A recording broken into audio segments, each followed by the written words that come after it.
I really have a hard time with change. If you also struggle with change, give this video a thumbs up because you will need these 4 tips for later on in your life when you go through all different kinds of changes. Having a baby, moving, having your 4th baby, moving off to college. The possibilities are endless and we're gonna talk about them today. Thank goodness for my sponsorships that keep my channel going. Today's video is sponsored by House of Joppa. So often I am asked, Emily, where's the best place to get decor for your home or your office or your dorm room? And today I'm going to tell you about House of Joppa because they have a fabulous shop. We're going to talk about change.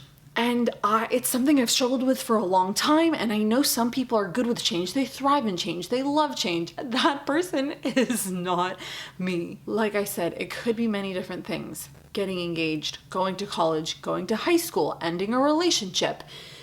Change can be really hard. All of us face it differently. All of us deal with it differently. The first thing I want to say is that it's important to be kind to ourselves in times of change, in times of adjustment, in times of transition. It's important to just step back and be gentle with ourselves, knowing that we're human and we have all different kinds of emotions that come along with change, that come along with adjustment. So that's the first thing that I would tell you and tell myself. Try to tell myself in times of change.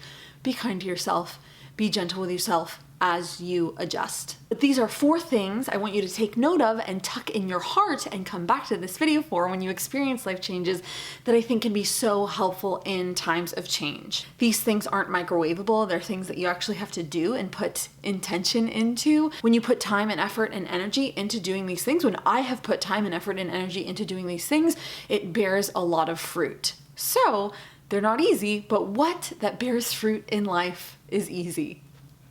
Nothing. So the first one I recommend is at the end of every single day in the beginning of your transition. At the end of every single day, write down one good, beautiful thing that happened in that day.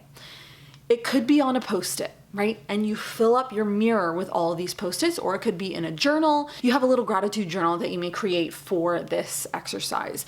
But when you write this one good thing down at the end of every day, you sit and even in the midst of the difficulty, in the midst of the hardship, you think, what was one good thing that happened today? Maybe you have your 2nd baby and you feel like your life is a total frenzy, and there was that one moment where your 1st baby, let's say Zion, gives Jedediah a kiss, and I look back at that moment and I think, wow, that was such a good part of today. And I write that down. Maybe if you're in a new job, it was a great conversation you had with a coworker or your boss saying, hey, great job on this, that, or whatever. You write that down. These things are really important to look back on. Not only does it help you reflect on that good part of that day in the midst of struggle and transition, but as they add up, you can look back, and even when you're like, wow, this is really hard, this adjustment in my life is really hard, you can look back at all of those things added up and say, wow, there are good things about this change. There are good things about this transition. There are good things about this big adjustment in my life.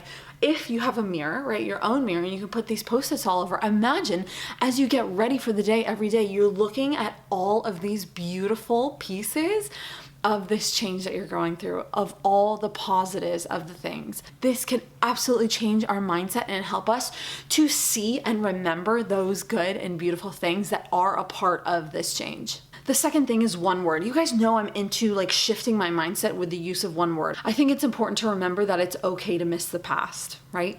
When you were in a city, right? When you had all kinds of friends and you had a church that you loved going to, it's easy to look back and say, man, I miss what I had in the past so much. It's good to say, man, those things about the last city I lived in, those things about, being at home or being in high school when you've moved to college, those things about being in high school were so great. But in my own life, I have found that I can dwell on those things. I can dwell in missing the past and missing all of the things that I loved about the past more than I love about what's happening in my life right now. It has always been so much easier for me to dwell on that rather than really focus on the present. And that is the word I use in my life. And a simple prayer that I use in my life is, Lord, help me to focus on the present. In those moments where I'm dwelling and I'm missing and I'm thinking oh my gosh, the last season of my life was so much better than this, you can really, that can be really challenging. But that word present, recognizing, like I said, it's okay to miss the past, but that I need to look at where I am now rather than constantly looking in the rearview mirror, dwelling on how much more I loved the last season. I look and say present. Help me to be present here. Help me to focus here and look for those good and beautiful things that are happening right here, right now. Now, we interrupt this video to tell you about House of Japa, a beautiful Catholic shop with tons of beautiful items. All of their products are curated from artisans all over the world. I visited their shop and I just thought you would love it. I was so impressed by the selection that they had, by all the different kinds of things you could get, from art to jewelry to rosaries to home decor, and they're all so beautiful and they're so modern and they're so today. So I'm going to show you a few things that I picked out from their shop. This rustic cross is something that I picked out for Daniel's and my bedroom. We needed a cross in our room, and this goes along with kind of the theme of the decor of our house, and I can't wait to hang it up. This is something that's so beautiful. It's called the Milagro heart. Just a beautiful little piece. They have ones that are bigger than this, but this is the small size, and I just love this, the Sacred Heart. They have a few different kinds of hearts, of beautiful sacred hearts along the lines of this, but this is the one that I chose. They also have a beautiful selection of jewelry. So I picked this. This is a Blessed Virgin Mary bracelet. I have it on the little card for you so you can see it a little bit better, but it's dainty and beautiful. Their selection of jewelry is really amazing. They gave me a code for you to use in the shop. Emily15 gets you 15% off at checkout. The link is going to be in the description box to their shop. Back to the topic of today's video. The third thing I want you to remember is that it's okay to feel differently than other people think you should feel. I'm going to say that again. It's okay to feel differently than other people think that you should feel. Many times we go into this life thing and we're like, oh my gosh, I'm going to my dream school, and you get there and you don't feel like all happy clappy all the time. And people ask you, well, why don't you feel excited or happy clappy all the time? Like, why are you so down? And you think, well, maybe I should feel happy clappy all the time, and maybe something's horribly wrong if I don't feel like that. You're gonna feel a range of emotions in change, and it's so important to know that it's okay to feel how you feel, right? And we've talked about this many times on my channel. The important thing is not to let our emotions control us and drive us in our lives, but to say it's okay that I feel how I feel, and it's okay that other people might expect me to feel a way that I don't. If you get married, you're newly married, other people think like, why are you not like over the moon? You got married and this is your whole thing.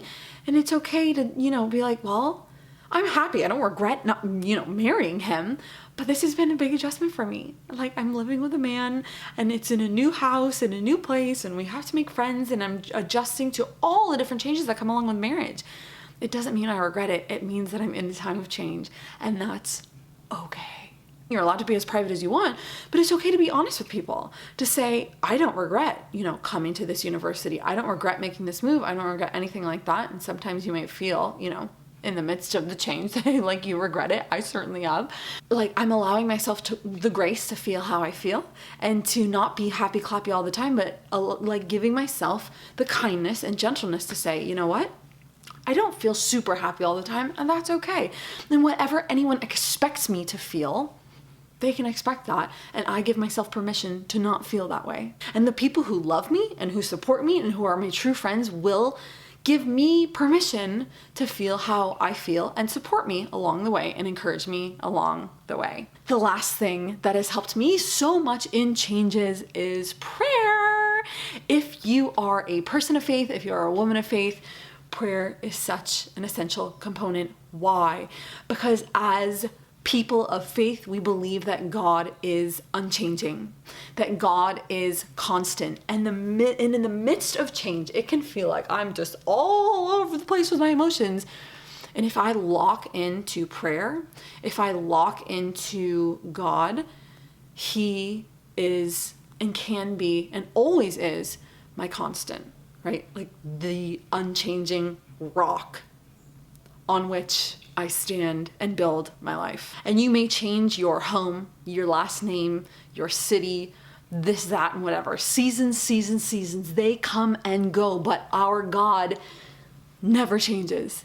And there's so many different scriptures. I'm going to leave a couple for you down below. I love Hebrews 13:8. Jesus Christ is the same yesterday, today, and forever. The Alpha and the Omega, the beginning and the end, never changing. And it's been so important for me to remember this, that in every single change and season of my life, God has never changed.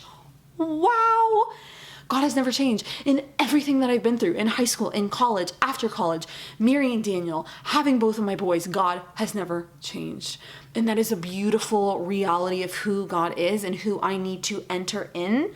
Like, I need to enter into that reality to say, man, I might feel all over the place, but God is not all over the place.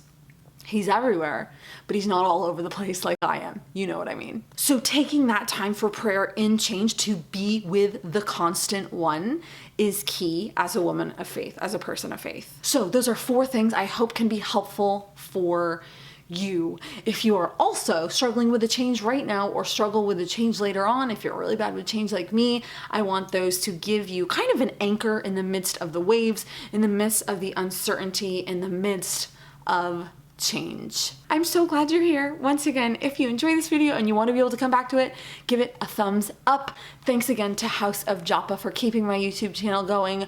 Go check out their shop and use my code at the link below. That's all for today. Talk to you soon. Have a great day. And if you are in the midst of transition, may God, the constant one, be with you every step of the way. You are so loved.